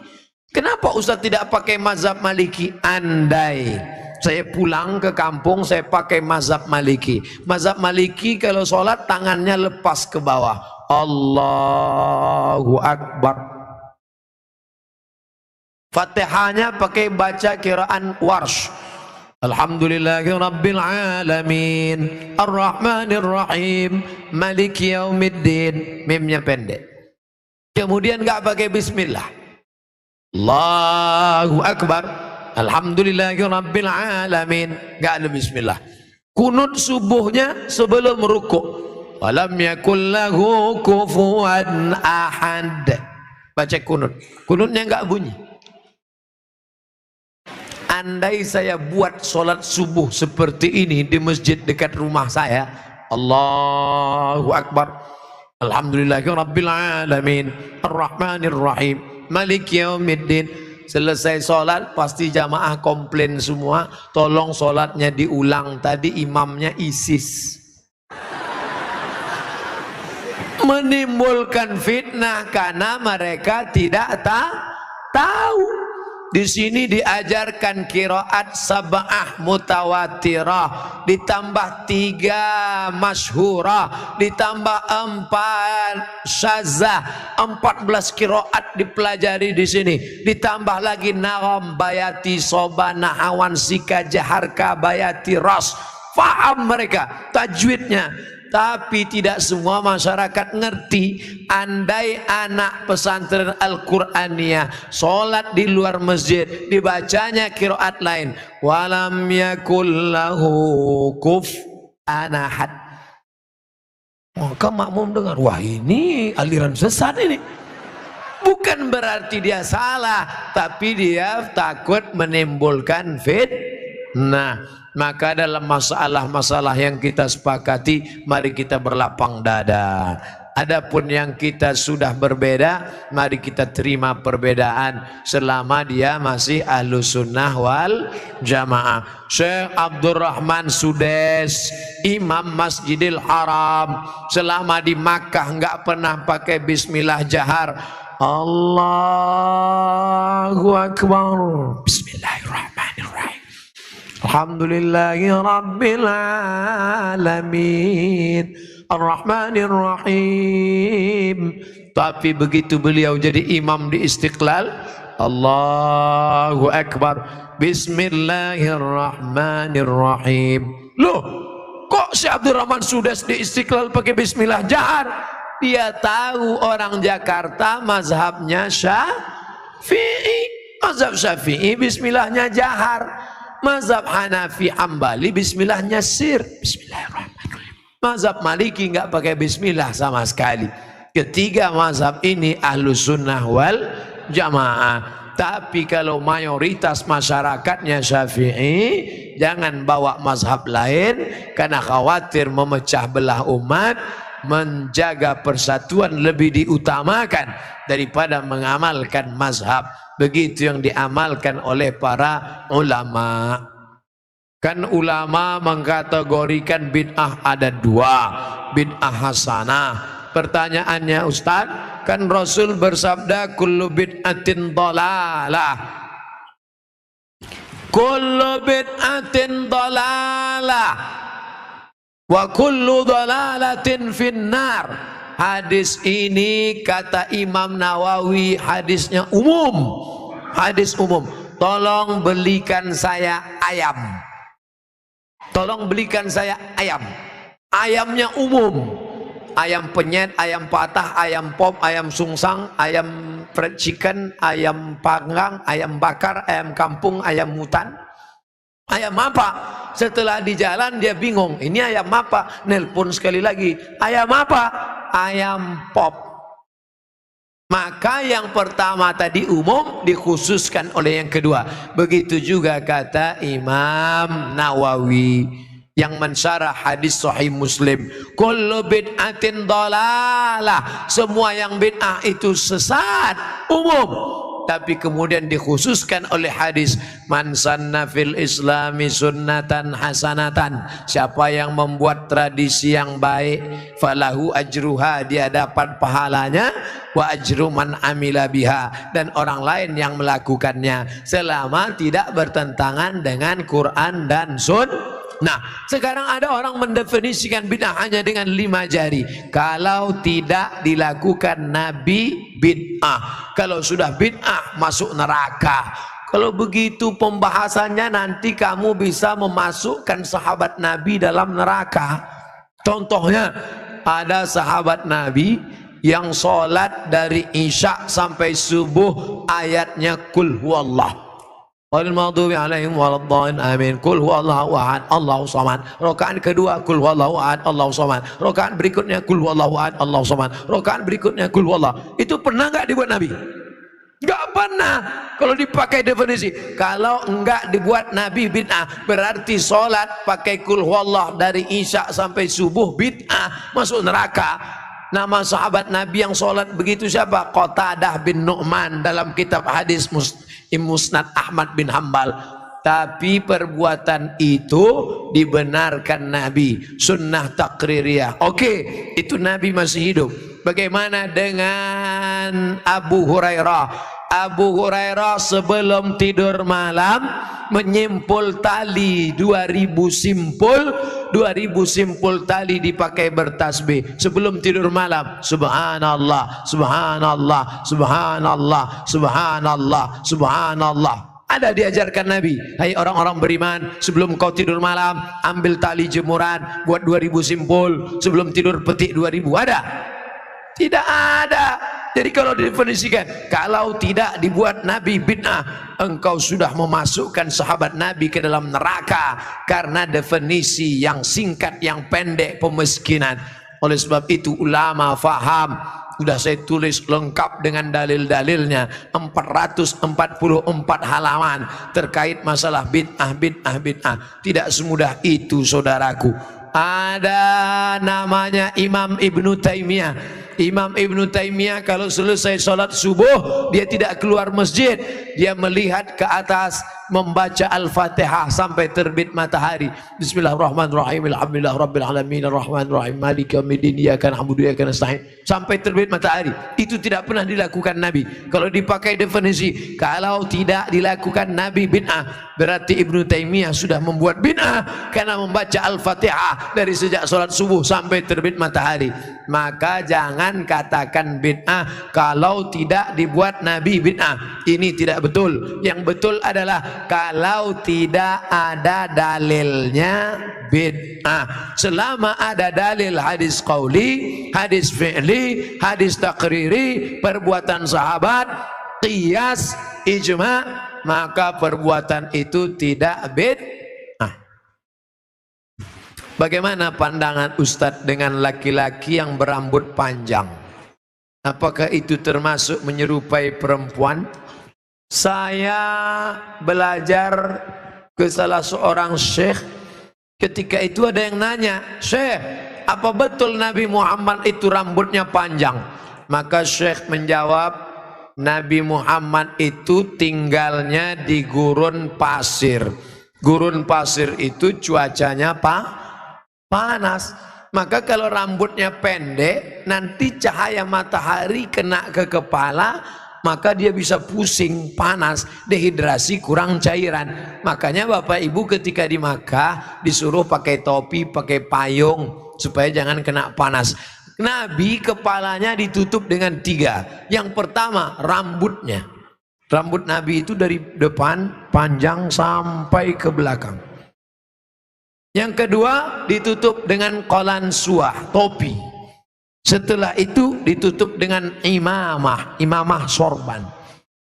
Kalau di atas kepala dililitkan namanya imamah. Kalau diletakkan di tengkuk namanya burdah. Kalau diletakkan di kepala seperti kerudung namanya ghutrah, bukan serben. Jadi Nabi kepalanya ditutupi dengan 3. Pertama rambutnya panjang sampai ke tengkuk, dari depan ini sampai ke tengkuk segini, tebal. Yang kedua qalansuah, kain penutup. Setelah itu baru sorban. Maka kita pun, kami pun ketika kuliah dulu di Arab pakai sorban. Pakai untuk apa? Supaya jangan kena panas terik. Musim dingin di bawah derajat 0, 5 derajat, 10 derajat, di bawah 0 dingin, maka kepala juga ditutup pakai sorban. Sekarang kenapa Ustaz nggak pakai sorban? Saya sekarang kepanasan. Tapi saya tidak menyalahkan para habaib pakai sorban.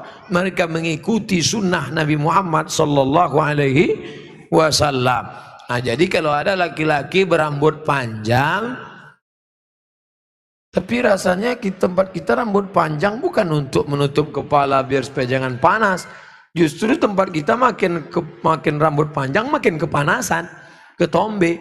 Jadi kira-kira rambut panjangnya kenapa? Kenapa rambut panjang? Ini.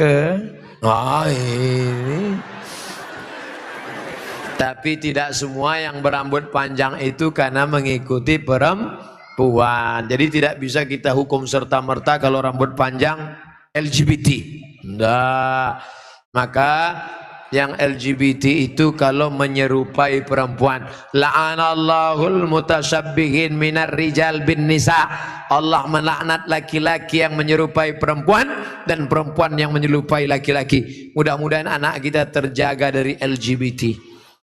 Tapi sebetulnya LGBT itu nama yang terlalu keren.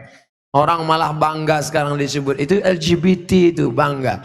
Saya tidak setuju dengan LGBT, tapi saya malu mau nyebutnya di depan para kiai. Boleh saya sebut?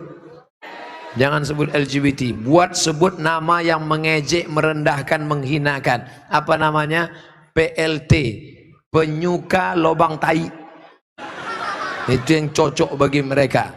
Kotor, najis. Zaman Nabi LGBT ini hukumannya man wajadtumuhu ya'malu amala qaumi Lut. Kalau kamu menangkap ada orang yang melakukan perbuatan Nabi Lut, faqtulul fa'il wal maf'ul, pancung kepalanya, hukum mati. Untung dia hidup bukan zaman Nabi Muhammad. Kalau hidup zaman Nabi habis, selesai. Bapak Ibu yang dimuliakan Allah Subhanahu wa taala. Ustaz berani ngomong gini apa enggak takut nanti ditangkap bencong? Ngapain takut? Banyak yang bela saya. Tapi pas pulang nanti sendirian ngeri juga ini. Insyaallah wa ta'awanu 'alal birri wat taqwa, saling tolong menolong dalam kebaikan dan ketakwaan, wala ta'awanu 'alal itsmi wal udwan. Ingatlah saudaraku, ada satu kampung namanya kaum Sadum. Pernah dengar kata Sadum? Dari kata Sadum inilah muncul istilah sodomi. Sodomi artinya perbuatan orang Sadum, umat Nabi Lut. Bagaimana hukuman Allah? Ja'alna 'aliyaha safilaha. Bagian atas kami turunkan ke bawah, bagian bawah naikkan ke atasnya. Lalu kemudian amtarna alaihim, kami hujani mereka dengan apa? Hijaratan, batu-batu, min sijilim mandud, dari batu tanah liat yang dibakar di api neraka.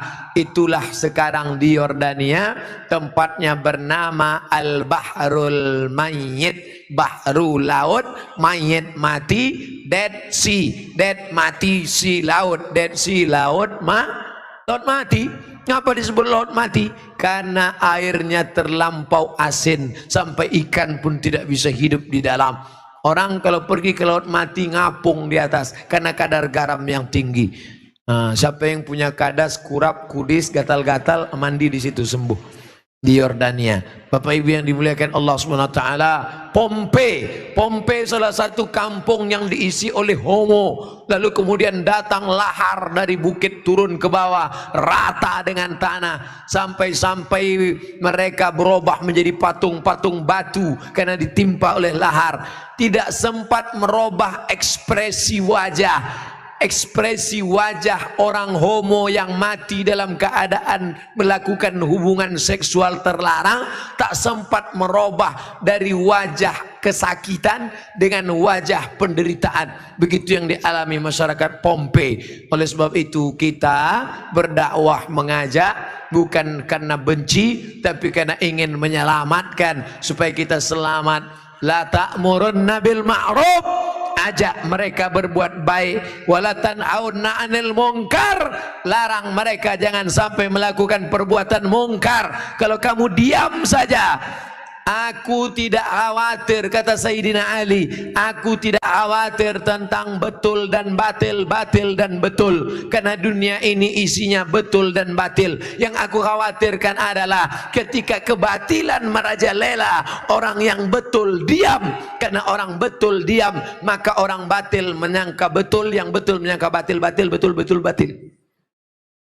Orang yang betul diam, ibu yang betul diam, bapak yang betul diam, yang batil berkuar. Akhirnya yang batil merasa betul, orang yang betul diam 1000 bahasa. As-sakitu anil haq syaitan akhras. Orang yang betul tapi diam melihat kebenaran diinjak-injak, dia adalah syaitan akhras, setan bisu. Begitu kata Imam Abu Ali Ad-Daqqaq yang dikutip oleh Imam An-Nawawi dalam kitab Al-Minhaj Syarah Sahih Muslim Ibn Al-Hajjaj. Maka bersuaralah saudaraku, anak-anak muda, lawan kemungkaran ini. Terus berperang dengan HP-mu. HP-mu adalah senjata, bukan menebarkan kebencian, bukan menebarkan hoax, tapi dalam rangka watawasau bil haq watawasau bis sabr. Allahu akbar. Itulah kaji kita pada malam hari ini. Tausiah sudah 60 menit, menjawab pertanyaan 30 menit. Pas setengah 11, dari jam 9, 10, setengah 11 kita lanjutkan dengan membaca doa ala hazihin niyah al-fatihah. A'udzu billahi minasy syaithanir rajim. Bismillahirrahmanirrahim. Alhamdulillahi rabbil alamin. Arrahmanir rahim. Maliki yaumiddin. Iyyaka na'budu wa iyyaka nasta'in. Ihdinas siratal mustaqim. Siratal ladzina an'amta 'alaihim ghairil maghdubi 'alaihim waladdallin. Amin. Allahumma arhamna bil Quran. Curahkan rahmat kepada kami dengan kemuliaan Quran. Waj'alhu lana imaman wa nuran wa hudan wa rahmah. Jadikan Quran sebagai imam kami, sebagai penerang cahaya kami, sebagai rahmat bagi kami ya Allah. Allahumma dzakirna minhu ma nasina. Ingatkan kami ayat-ayat yang pernah kami lupa. Wa 'allimna ma yanfa'una. Ajarkan ilmu yang bermanfaat bagi kami ya Allah. Warzuqhu tilawatahu warzuq tilawatahu ana al-laili wa atrafan nahar. Berikan kami kesempatan untuk membaca Al-Quran pagi, petang, siang dan malam. Allahumma ja'al abna'ana wa banatina min huffazil Quran wal hafizat. Jadikan anak-anak kami menjadi para penghafal Quran. Minal mujahidina fi sabilik bi amwalihim wa anfusihim. Mereka berjuang menolong agamamu dengan harta dan nyawa mereka. Allahumma dafa'an al-ghala wal waba wal fahsya wal riba wal liwat wal zina wal munkar. Selamatkan negeri kami dari malapetaka bencana, dari musibah, dari LGBT, dari perbuatan zina, dari riba, keji dan munkar. Allahumma a'inna, tolong kami, ala zikrika, supaya hati kami selalu berzikir mengingatmu, wa syukrika, selalu bersyukur padamu, wa husni ibadatik, selalu beribadah dengan ibadah terbaik. La tada'lana dzamban illa ghafartah. Keluar dari majlis ini dalam keadaan bersih dari dosa. Wala dainan illa qadaita. Tolong kami melunasi hutang piutang riba. Wala maridan illa syafaita. Ada yang sakit di antara kami, angkat penyakitnya, sehatkan ya Allah. Wala mayitan illa rahimta. Yang sudah meninggal dunia, lapangkan kuburnya. Wala aziban illa zawajta. Yang lajang, yang gadis ingin menikah, mudahkan jodohnya. Wala raghiban illa anjabta. Yang ingin punya anak, berikan anak yang saleh dan salihah. Allahumma ja'al ma'had Al-Quraniyah ma'hadan aziman. Jadikan pesantren tahfiz Quran Al-Quraniyah menjadi pesantren yang besar ya Allah. Ka'batan lil ulum wa thaqafah, menjadi tujuan mencari ilmu pengetahuan. Min masyariqil ardi ila magharibiha, dari segala penjuru anak-anak umat Islam mencari ilmu kemari ya Allah. Allahumma barik lana fi amwalina, berikan berkah pada harta kami. Wa barik lana fi auladi, berikan berkah pada anak-anak kami. Wa barik lana fi azwajina, berikan berkah pada pasangan hidup kami. Wa barik lana fi kulli ma a'taitana, berikan berkah pada semua yang kau titipkan pada kami ya Allah. Rabbana ighfir lana dzunubana, ampunkan dosa kami. Wali abaina, ayah kami. Wali ummahatina, ibunda kami. Wali asatizatina, ustad-ustad, guru-guru, kiai-kiai kami. Wali man hadarana, semua yang hadir di majlis ini. Waliman ghaba anna, yang tidak datang karena uzur syar'i. Waliman sabaqana, saudara yang sudah mendahului kami.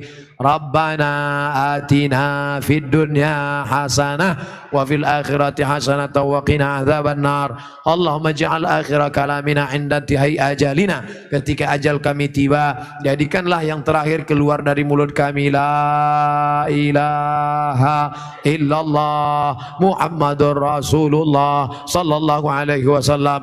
Wa sallallahu ala sayyidina wa maulana wa syafi'ina wa zukhrina Muhammad wa ala alihi wa sahbihi wa sallam. Walhamdulillahi rabbil alamin. Taqabbalallahu minkum minna wa minkum taqabbal ya karim. Terima kasih segala perhatian, mohon maaf segala kekhilafan. Pulang dengan tenang, jangan berdesak-desakan. Tunjukkan Islam agama yang damai dan bersih. Tadi datang kemari dalam keadaan bersih, tinggalkan lokasi ini dalam keadaan suci dan bersih. Ambil botol-botol, tisu-tisu, koran-koran, sampah-sampah, buang pada tempatnya. Terima kasih segala perhatian, mohon maaf segala kesilapan. Wassalamualaikum warahmatullahi wabarakatuh.